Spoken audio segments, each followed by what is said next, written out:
Hey guys, welcome back to the channel, and this is how to remove card from Trello. So first thing, just simply go to your Trello workspace and go to one of your boards over here. And after that, just simply select one board.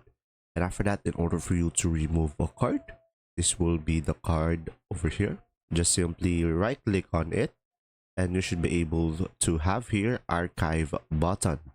And now another option is you could just simply select it, and after that you should be able to see here the archive button over here as well.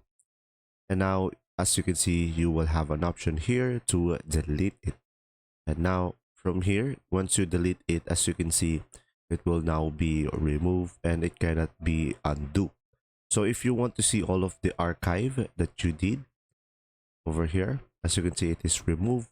Just simply go to three dots over here in the top right corner and go for the archive items. Then you should be able to see here all of your cards that you have been removed from the board.